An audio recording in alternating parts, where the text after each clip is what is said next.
vida de jejum, uma vida de oração, uma vida de leitura, de busca da Bíblia. E o terceiro ponto, que sejam cheios de sabedoria. Por quê? Porque você vai ter que lidar com as pessoas, e lidar com as pessoas não é algo fácil. Cada pessoa tem um temperamento, uma maneira de ser, de agir, então você vai ter que ter sabedoria. E aí eles escolhem 7 diáconos, entre eles escolhem Estevão, que depois se torna o primeiro mártir da igreja, a primeira pessoa a morrer por amor a Jesus. Amém? Os irmãos entenderam bem? Amém. Ok. E aí nós vamos ver o seguinte, a importância do Concílio de Jerusalém, que é o tema da nossa lição de hoje. Tá? A terceira reunião dos apóstolos coincide com o Concílio de Jerusalém e foi importante e vital para a vida da Igreja de Cristo, para que não se cedessem à pressão dos judeus, para que a igreja não se tornasse uma seita judaica. Tá? Como eu expliquei anteriormente para os irmãos. Nós vimos que usos e costumes é hábitos, maneiras de ser de um povo, de uma época, de uma sociedade. E os judeus, eles tinham isso muito agarrados com a cultura deles. E eles queriam impor isso como uma maneira, uma forma para a salvação dos gentios. E os gentios vinham de outros países, de outras maneiras de ser, eles agiam de outras maneiras, eles tinham outros costumes. E aí começa a haver um conflito. Então o que acontece? Acontece no ponto 1, a convocação, tá? Paulo e Barnabé, enviados pela igreja de Antioquia, Síria e Cilícia, requerem uma solução do problema. Será que os gentios deveriam seguir também os costumes e ritos judaicos, incluindo a circuncisão? Isso se torna uma polêmica. Sim ou não? Em primeiro lugar, eu quero perguntar o seguinte: os irmãos sabem o que é uma circuncisão? Podem falar, irmãos.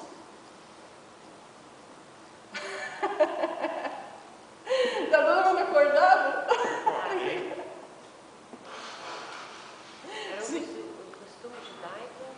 É um costume judaico, mas Quando o ele que... nascia, fazia cirurgia. É uma pequena cirurgia que todos os judeus faziam normalmente ao 8º dia, mais ou menos, ou 40, né, o 40º dia, alguma coisa assim. Um neném recém-nascido, em que havia um pequeno corte na parte que estava cobrindo o órgão genital masculino. Então isso era a circuncisão. Que hoje essa cirurgia é muitas vezes feita no caso de homens com problema de fimose, normalmente garotos, esse tipo de coisa toda. O grande problema é que eles queriam impor isso para que os gentios fossem salvos. E os gentios não faziam isso. Porque isso era um uso e costume dos judeus. Todo judeu fazia isso. Ok? Os irmãos estão entendendo? Amém. Amém? Tá. Então, nós vamos aqui ver a presidência, tá? De acordo com os estudos, eles creem que provavelmente esse concílio, essa reunião tenha sido presidida por por Pedro, tá? E Pedro agiu com sabedoria e moderação para preservar a unidade da igreja. Então Deus usa, e é muito lindo o que a gente vê no Evangelho, que é uma transformação tão grande. Lembra? Né? Pedro estava lá pescando, Jesus vem, chama: olha Pedro, agora você não vai mais pescar peixe, você vai pescar homens. E ele era um homem rude, mas mas ele conviveu 3 anos com Jesus, e aí você vai vendo que Jesus vai moldando a personalidade de Pedro. E Pedro era aquele homem sanguinário, ele resolvia as coisas da maneira dele, mas ao mesmo tempo ele tinha vantagens, ele tinha coragem. Lembra quando Jesus vai ter com eles no mar? Senhor, tu realmente está aí? É o Senhor realmente? Então eu quero ir com o Senhor. Olha a coragem desse homem. Ele sai de dentro do barco à noite e começa a andar. Ele começa a andar em cima da água. Então, eu acho maravilhoso o que Deus faz, porque Deus criou, como o irmão Marcelino estava falando, Deus não fez bonecos, mas Deus fez seres humanos, seres únicos, e cada um com a sua personalidade. E é importante isso, porque já pensou se todo mundo falasse baixinho igual eu, ia dar um sono todo mundo, mas tem que ter alguém para me gritar, né? Então tem que ter alguém que grita, outro que fala baixo, um que é mais sério, outro que ri, e a gente vai se moldando e vai aprendendo um com os outros. Quanto mais eu estudo de Pedro, eu vejo que eu não consigo ver nos dias de hoje, não vi ainda, por mais que receba a novela, da novela, não sei o quê, um homem que se acerca a Pedro, não conheço ninguém. Ele tinha uma personalidade incrível. Não, mas ele era... Então, e aí, depois, quando Jesus foi pego, porque era o plano de Deus, né? Ele é traído por Judas Iscariotes, mas quando os guardas vão lá e pegam Jesus, ele, para defender Jesus, ele vai e arranca a orelha do soldado, ou seja, ele era um homem impossível, ele era um homem de um temperamento muito forte.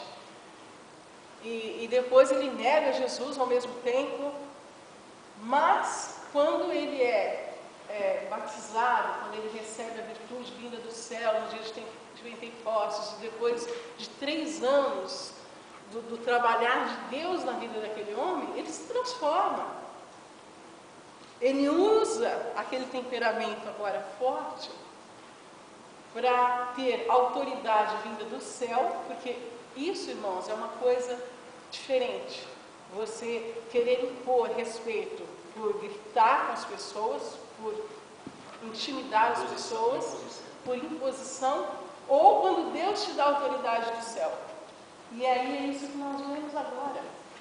Agora ele está liderando um conselho de questões importantes que foi vital para que a igreja realmente deslanchasse com sabedoria e com moderação. Então é isso que a gente vê, que a salvação e a conversão é um processo, é um mover de Deus, um moldar de Deus nas nossas vidas. E isso é maravilhoso. Muita coisa, mas tem um momento de Pedro na porta da rosa do templo, ele não olha para ninguém, ele olha para a legião, pega na mão dele. Isso é algo único, é ímpar. Porque ele era um homem de ação. Mas sabe, ele não olhou para o lado, para ninguém. Então, fitou os olhos dele e disse, não tem ouro nem prata, mas o que tem te dou, e já pegou na mão do homem. E anda. Ele tinha essa coragem. Então Tem um Nobel de Medicina que chegou. Pedro era um homem maravilhoso. Com todos os defeitos, eu vejo Pedro qualidade, né? Eu vejo Pedro como um homem que realmente me chama a atenção, biblicamente falando, porque ele tinha atitude. Ele errava e ele acertava, e depois Deus molda ele de uma maneira que ele vai ser extremamente usado, mas ele tinha atitude. Ele sabia o Deus que ele servia, com todos os defeitos, com todas as suas limitações. Amém? Bom, o ponto 3 nós vamos ver o seguinte, que os debates eram acalorados.